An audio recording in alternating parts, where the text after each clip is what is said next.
दोस्तों, किशोरदा के जीवन का सफ़र हम आगे बढ़ाते हैं। जैसे कि हम जाना कि किशोरदा ने कैसे अपनी आवाज़ खोली थी, उनकी आवाज़ कैसे खुल गई थी। अब जैसे किशोरदा बड़े हो गए, एसएससी की एग्ज़ाम पास कर ली, उनके बाद में उन्होंने क्रिश्चियन कॉलेज में एडमिशन लिया और वहाँ पर भी उनकी शरारत तो चालू ही थी और पढ़ाई से ज़्यादा उनका मन गाने में लगता था। और किनके गाने? साइगल साहब के गाने। और वहाँ पर कॉलेज में जब लड़के लड़कियाँ कुछ गाने की फरमाइश करती थी तो किशोरदा कहते थे, अगर दादा मुनि यानी कि अशोक कुमार का गाना अगर आपको सुनना है तो चवन्नी लगेगी, और अगर साइगल साहब का गाना सुनना है तो आपको 1 रुपया देना पड़ेगा, क्योंकि साइगल साहब को वो अपना गुरु मानते थे।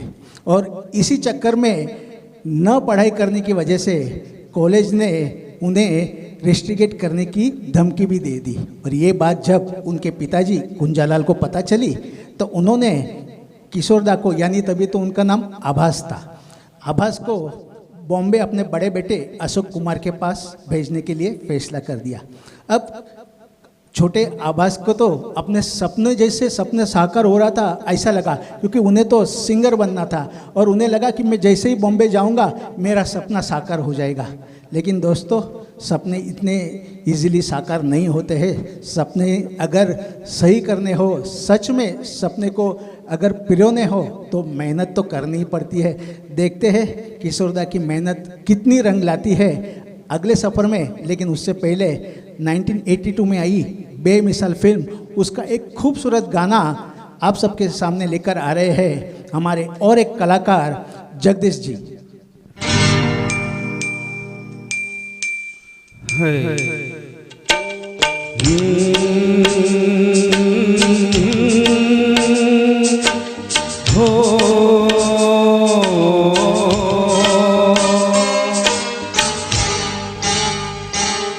किसी बात पर मैं किसी से खफा हूँ,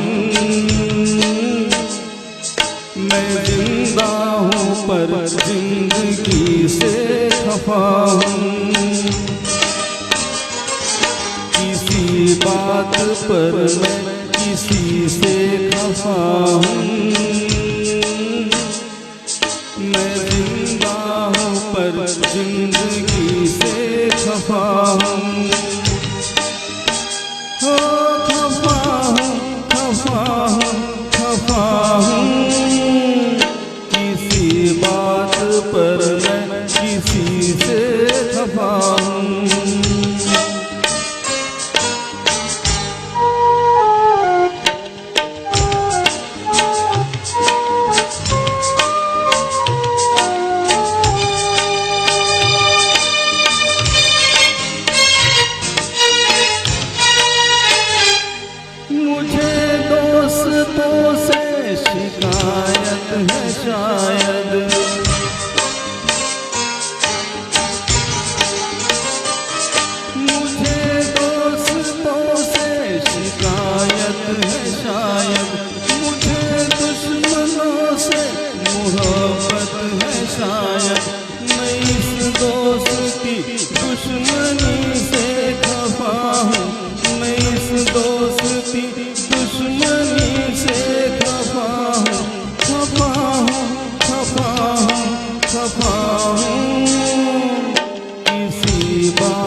हूँ, किसी बात पर मैं किसी से खफा हूँ। मैं जिंदा हूँ पर जिंदगी से खफा हूँ। खफा हूँ, खफा हूँ, खफा हूँ, किसी बात पर मैं किसी से खफा हूँ।